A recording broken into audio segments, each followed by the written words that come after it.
রাজ্যের শাসক দলের তরফে আমায় অফার দেওয়া হয়েছে, এমনই দাবি করলেন ভাঙড়ের আইএসএফ বিধায়ক নওশাদ সিদ্দিকী। সোমবার 8ই সেপ্টেম্বর নওশাদ বলেন, তাতে তৃণমূলের তরফে আমায় অফার দেওয়া হয়েছে, তৃণমূলে যোগ দেওয়ার জন্য বলা হয়েছে, এমনও বলা হয়েছে ভাঙড়ের সিটটা তো রাখতে হবে।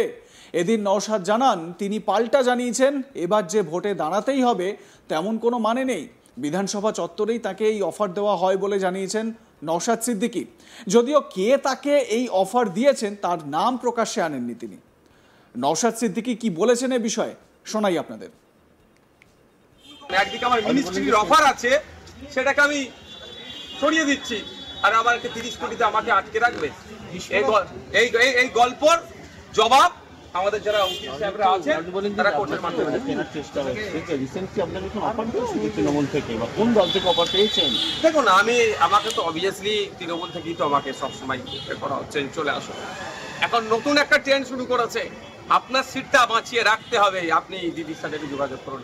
আর আমি উত্তর দিয়েছি সেটা মিডিয়ার মাধ্যমে বলছি, দ্বিতীয়বার যে বিধায়ক হতেই হবে এই লোভ লালসা আমার মধ্যে নাই। আমি এতটুকুই বুঝি, আমি জেলে যখন আমাকে 42 দিন রেখেছিল, আমি শহীদ গোপীনাথ সাহার জীবনী জেলের মধ্যে পড়েছিলাম। তিনি 19-এর কোটা পার হয়নি, দেশের জন্য জীবন উৎসর্গ করেছিল, ফাঁসির কাটে তিনি গিয়েছিলেন।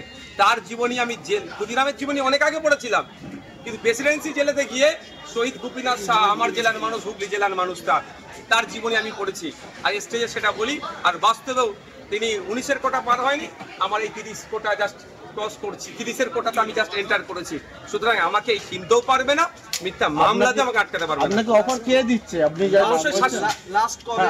অবশ্যই শাসক দলে যারা আছে তারা লাস্ট যেদিনকে আমাকে অ্যারেস্ট করে সেই দিনকে আমি বিধানসভায় গিয়েছিলাম।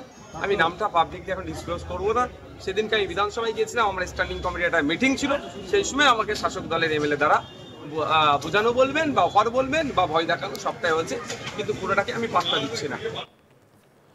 এদিন ব্যাংশাল কোর্টে আসেন ভাইজান নওশাদ সিদ্দিকী।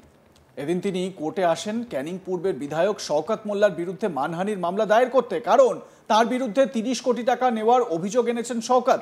নওশাদ সিদ্দিকীর দাবি, তার বিরুদ্ধে অভিযোগ সর্বৈব মিথ্যা, তাকে কোনোভাবেই বাগে আনতে পারছে না তৃণমূল নেতৃত্ব, আর তাই তার সম্পর্কে এই ধরনের কুৎসা ছড়ানো হচ্ছে জনমানসে তার ভাবমূর্তি নষ্ট করার জন্য।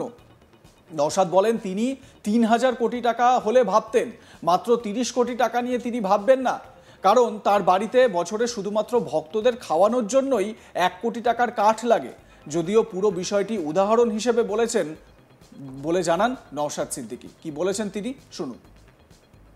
মানহানির মামলা করলেন মূলত কোন পরিপ্রেক্ষিতে এবং কি করলেন? দেখুন, একজন বিধায়ক, আমরা একজন বিধায়ক, আমরা ল মেকার, আমরা আইনকে মান্যতা দিয়ে চলি। আমাদের এমন কোনো মন্তব্য হয়ে যাবে না যেটা জনমানুষের বিশৃঙ্খলা তৈরি হবে, যে মন্তব্যের দ্বারাই মানুষকে মানুষ পিটিয়েও মেরে দিতে পারে। কারণ বিজেপির কাছ থেকে 30 কোটি টাকা নিয়েছে মানে ভয়ঙ্কর অপরাধ করা হবে, তো উনি এরকম ভাবে বলে ছড়াচ্ছেন। আমি এই পরিবর্তে তাকে তো বলতে পারি না এরকম ভাবে 1998 সালে তোমার দিদি কার কাছ থেকে সিম্বল নিয়ে লড়াই করেছে, হ্যান করেছে, এই কথা বলে আমি জবাব দেওয়ার প্রয়োজন বোধ করি না। আমার নামে মিথ্যাচার হয়েছে, আমাদের পার্টির নামে মিথ্যাচার হয়েছে, সুতরাং সেই মিথ্যাচারের জবাব আমি আইনের মাধ্যমে দেবো। উনি যে কথাগুলো বলেছেন সেইগুলো উনি কোর্টে এসে জানাবেন, যে আমি কার মাধ্যমে, কবে, কোথায়, কিভাবে স্টেপ বাই স্টেপ নিয়েছি, মানে কি পাটে টাকা নিয়েছি, কি একবারই 30 কোটি টাকা নিয়েছি, 30 কোটি টাকার মধ্যে কত 100 টাকার নোট ছিল, কত 500 টাকার নোট ছিল, সবটাই এসে শোনাবে। আর নাহলে ক্রিমিনাল প্রসিডিউরে যেগুলো হচ্ছে সেগুলো হবে। এক কথায় আমরা ছেড়ে কথা বলবো না।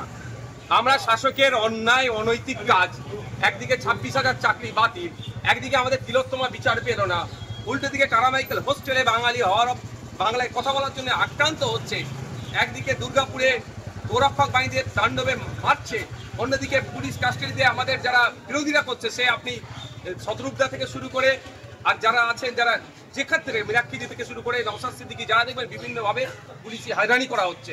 আর উল্টো দিকে এই হয়রানি করে যখন আমাদেরকে আটকাতে পারছে না, আমাদের নামে মিথ্যাচার করে সামাজিকভাবে আমাদেরকে অপদস্থ করার চেষ্টা করছে। তো এই অপদস্থের জবাব আমি আমাদের কালো কোটের মাধ্যমে, আইনের মাধ্যমে বুঝে নেবো। ইঞ্চিতে বুঝে নেওয়া হবে, একটু ছাড় দেওয়া হবে না। যে অসত্য কথা বলেছে সেই অসত্য কথার জবাব আমি আইনের মাধ্যমে নেবো। এখন 26-এ নির্বাচন তো সামনে আছে, তার আগে কি মনে করছেন যে নির্বাচনের জন্য এই অসত্য কথা বলা? দেখুন আমার সাথে আচ্ছা, আর নির্বাচনের আগে কি এটা হাতিয়ার করতে চাইছেন? দেখুন আপনাকে বলি, আমার সাথে পেরে উঠতে পারছে না। আমার নামে একাধিক ধারায় একাধিক মামলা দিয়েছে। কদিন আগে আমাকে 24 ঘন্টা আটকে রেখেছিল। এই সমস্ত অ্যাডভোকেট যারা আছেন, এনাদের মধ্যে ছিলেন আরো অ্যাডভোকেটরা আছে, আমাদেরকে জামিন করিয়েছে। তো আমাকে আটকাতে পারছে না। তাহলে কি হবে? সামাজিকভাবে আমার যে রেপুটেশন তৈরি হয়েছে, আমি যে মানুষের পরিষেবা দিচ্ছি, জাত ধর্ম বর্ণের ঊর্ধ্বে গিয়ে মানুষের পাশে দাঁড়াচ্ছি, এটাই শাসকের ঈর্ষার কারণ হয়ে দাঁড়িয়েছে। আমাকে অফার হচ্ছে তৃণমূলে জয়েন করার জন্য, আমাকে নামে মিথ্যা মামলা হচ্ছে। সবটাই যখন আমি প্রত্যাখ্যান করছি, আমার সাথে আর কোনো অ্যাঙ্গেল থেকে বেড়ে উঠতে পারছে না। পাবলিক পারসেপশন আমার সম্পর্কে যদি খারাপ হয়, পাবলিক ডোমেইনে আমাকে এই ধরনের মিথ্যাচার করা হচ্ছে। আমি একটা কথা বলি, আমি 30 কোটি টাকায়, আমি এখন ক্যামেরা বলছি, নিলে 3000 কোটি টাকা নিয়ে আর আমি ভাববো? যদি ভাবি নেবো না। ওই 30 কোটি টাকা আমার বাড়িতে, আমার হাতে ধুলো। আমার বাড়িতে প্রত্যেক বছর 1 কোটি টাকা শুধু কাঠ পুড়াই আমরা, কাঠ রান্নার জন্য। কোন ক্যামেরা বলছি, 1 কোটি টাকার কাঠ লাগে আমাদের বাড়িতে, যে ভক্তবিন্দুরা আছে তাদের খাওয়ানোর জন্য। 30 কোটি টাকায় নৌসাদ হাত দেবে? 3000 কোটি হলে তাও আমার ভক্তরা বিশ্বাস করতো যে করতে পারে, তাও বিশ্বাস করবে না। আমি প্রসঙ্গক্রমে বলছি। স্পষ্ট বললেন যে 30 কোটি টাকায় নওশাদ সিদ্দিকীর কিচ্ছু যায় আসে না। যদিও নওশাদ সিদ্দিকী শওকত মোল্লার বিরুদ্ধে মামলা দায়ের করেছেন। 30 কোটি টাকা তিনি কিভাবে নিয়েছেন, কত টাকা 100 টাকার নোট, কত 500 নোট, তার জবাব তিনি শওকত মোল্লার থেকে নিয়েই ছাড়বেন। যদিও তাকে তৃণমূল কংগ্রেসে কেনার চেষ্টা হচ্ছে, এই অভিযোগটা কিন্তু মারাত্মক একটা অভিযোগ। কারণ ভাঙড়ের সিটটা নাকি ধরে রাখতে হবে, আর এই ভাঙড়ের সিটটা ধরে রাখার দায়িত্ব কার? শওকত মোল্লা, যিনি ভাঙড়ের তৃণমূল কংগ্রেসের অবজারভার। খুব ভালোভাবেই জানেন যদি এবারও ভাঙড় হাতছাড়া হয় তাহলে দলে তার প্রভাব কমবে। এতদিন পর্যন্ত আরাবুলকে সরিয়ে, কাইজারকে সরিয়ে ভাঙড়ে যে একচ্ছত্রাধিপতি তার তৈরি হয়েছিল, সেই একচ্ছত্র রাজ তার থাকবে না, এটা স্পষ্ট।